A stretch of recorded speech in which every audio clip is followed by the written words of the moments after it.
Hi, I'm Eve Troeh, News Director at WWNO, New Orleans Public Radio. And I'm Jesse Hardman. I'm the coastal reporter here at WWNO. Part of what we do in our daily news work is covering Louisiana's coastal changes in this rapid period of climate change. Louisiana faces the highest rates of sea level rise relative to the land sinking in the world.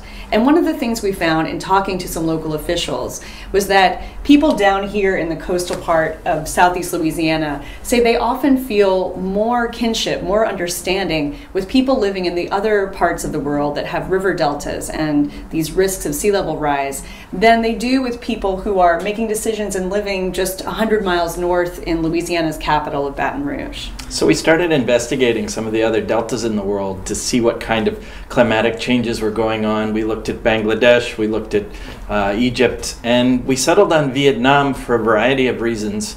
The Mekong Delta is really similar to the Mississippi River Delta, and they also have this city, like we have New Orleans. Ho Chi Minh City is right on the cusp of that delta and is seeing a lot of water management issues related to being in a delta area. So it matched up in ways that we felt like we could go, and we already understood a little bit of what people were experiencing, but we wanted to see the specifics. I think a lot of what we got out of this reporting project was realizing that we weren't reporting on solutions that were already in place and happening. We were really reporting on a process of understanding how two places with shared geography can share solutions and share knowledge and reach some understanding together better than they would be able to alone. But we didn't find examples of, say, technology that's being used on the ground in Vietnam or Louisiana that resulted from a specific conversation. We found that the conversations themselves are the processes that are leading to solutions. Yeah, before we headed over to Asia, we spent a lot of time up and down the coast here talking to people,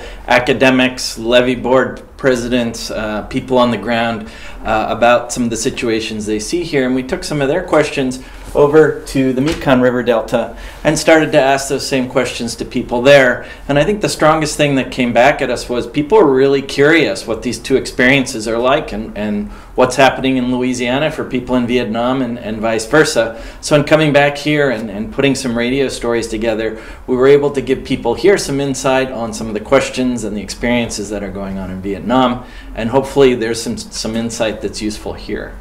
So what we wound up finding in our 3 radio stories and some of the online features that we presented was that just by reporting on these conversations, we were actually part of the solution ourselves. We were helping to take these conversations further, document them for future exploration, and be part of the process itself.